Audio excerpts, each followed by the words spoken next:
Yo, what is good, YouTube? Welcome back to another JC2K video. In today's video, we're going to be completing this hidden gems pack here in NBA 2K25 MyTEAM, hoping for a good hidden gem card with these Power Surge players. It looks like 2K will likely be dropping these hidden gem exchanges on a weekly basis with the new sets, considering that this one expires in 1 day and 20 hours. As I record this, it'll be less than a day by the time you'll see this video, because I'm recording it on Wednesday afternoon and the video will release on Thursday.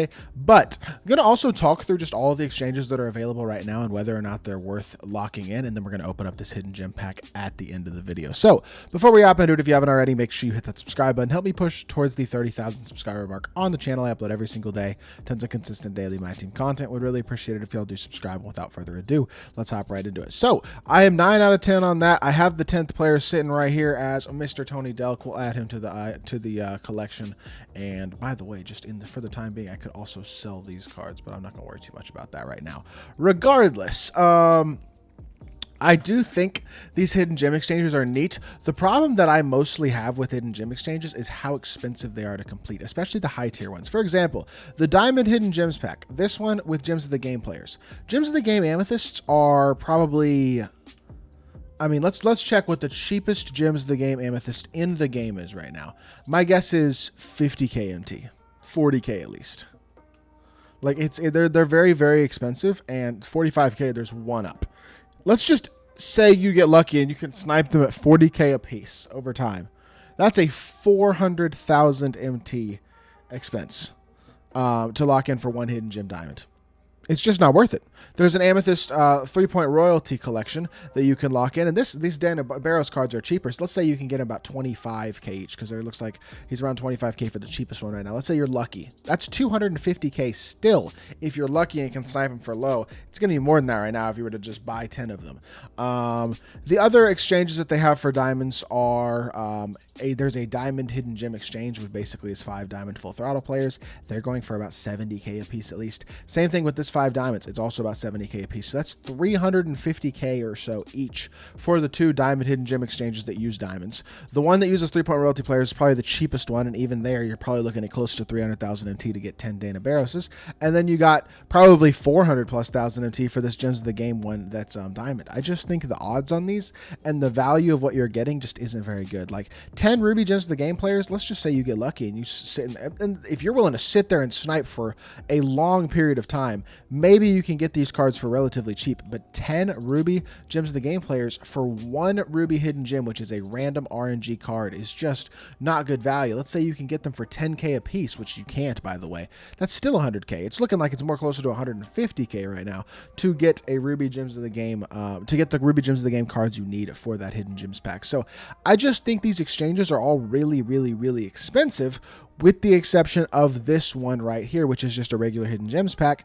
But all you had to do to complete this was 1 Emerald, 1 Sapphire, and then 8 other Power Surge players. The 1 Emerald is also a Power Surge player, and as is the Sapphire, they had to be Power Surge players. But it's just much easier to complete this and much cheaper, considering these Power Surge players are going for 1,500 MT max. I mean, I probably spent about 12,000 MT locking in this entire set between a couple of snipes that I got. Is it worth 12,000 MT to lock in for Hidden Gems pack? Well, that's debatable, but we do have the potential to get a decent card out of this. And if I could get a good Sapphire or a good Ruby or a salary cap card, budget card, something like that, I will be cool with it. At the end of the day, if nothing else, it's just a decent video, because I know we're all interested in these Hidden Gems packs. But for me personally, this is the only Hidden Gems exchange that I would consider doing right now. And if there's another Hidden Gems exchange like it next week, maybe it's not a bad idea to do that one as well. I don't know what the odds are on these Hidden Gems packs, because when I did the Hidden Gems agendas that are still available in challenges, I've completed, let's go look. I've completed 10 of 16 of these, and out of 10 Hidden Gems packs, I got 9 golds and an emerald.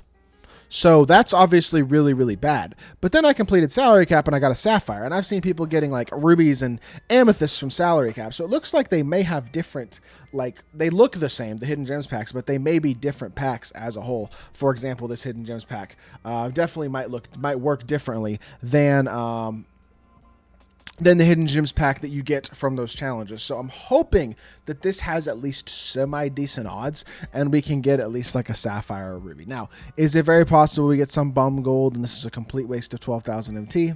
It's certainly possible, but at the end of the day, it's only 12,000 MT. So this is just not, it's not throwing away MT the way the other exchanges are. Because the thing is, you could do the other exchanges. You could do the diamond exchanges, and maybe you get super duper lucky and you get a really, really good card. There's a lot of good diamonds in here, but there's a lot of diamonds as well that, like, I mean, let's say you get 6-foot Isaiah Thomas, 6'1". He can't dunk. He's basically Kenny Anderson. You know what I mean? If not, maybe even a little bit worse. Then there's worse ones than that, like Bill Laimbeer, terrible release, 6'11". At least he can shoot, I guess. But 70 speed at center, like, that's not a great one. I could go through here, and I bet you half of these cards aren't any good. Herb Williams, 66 3 ball, 78 speed. He's not horrible, I guess. There's some good ones. There certainly are. And then there's some not so good ones. And then there's some great ones. I mean, there are some really, really good ones. Like, I'm sure this Miles Turner's a monster. Has paint patroller, brick wall, elite defender, high level shooter with an 88 3 ball. He's got 80 speed. Like, there's some really, really good ones. And you could lock in and get a card like that, or this, let me guess, Jaren Jackson Jr. Probably an absolute monster. 6'10", exceptional defender, 88 3 ball, 85 standing and driving dunk, 87 speed. Like, incredible card. There are so many cards like that, but then there are also so many cards that are just going to be complete duds. And that's why I just would not recommend locking in that type of MT for one of these hidden gems, because the odds of getting a bad card are really high. So that is my thought process. And the fact that it's RNG at the end of the day makes me not want to spend that type of MT on a lock-in like this. But with that being said, something like this, it's only 12k MT. Might as well. Let's see what we get. If I see a gold, I'm going to be disappointed. Okay, never mind. It wasn't worth doing. I lied. Charles Smith. You know, I was hyping myself up thinking we were going to get something decent, and we got gold Charles Smith. Well, that was a waste of time. I take it back. Should not have done that, and y'all probably shouldn't either. 6'10", 43 ball, no defense, 55 speed.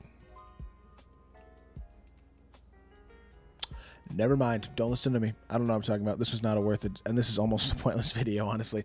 Are these exchanges worth doing? At the end of the day, the conclusion right now is quite simply no. They're just not worth doing.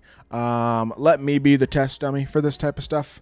And honestly, unless you were just super rich and blowing tons and tons of money on the game, I just don't see any reason to lock in these higher tier hidden gems packs either, despite the fact that there are a lot of really good diamonds. Like I said, I just think the amount of MT you have to lock in is too excessive for it to really be worth it. And unfortunately, I thought I might get a better pull, but it looks like the odds on that hidden gems pack, the promo one, was not very high. So we may not do that promo one next week. We'll wait and see. I was hoping for something at least better than a gold, I gotta say, like some sort of good salary cap card or something, but it was not meant to be. With that being said, that is going to do it for this video. Hope y'all did enjoy. If you did, make sure you hit that like button, leave a comment, and subscribe. Sorry it was a bit of a letdown, but I'll be back with more 2K content very, very soon, and I appreciate y'all. Peace.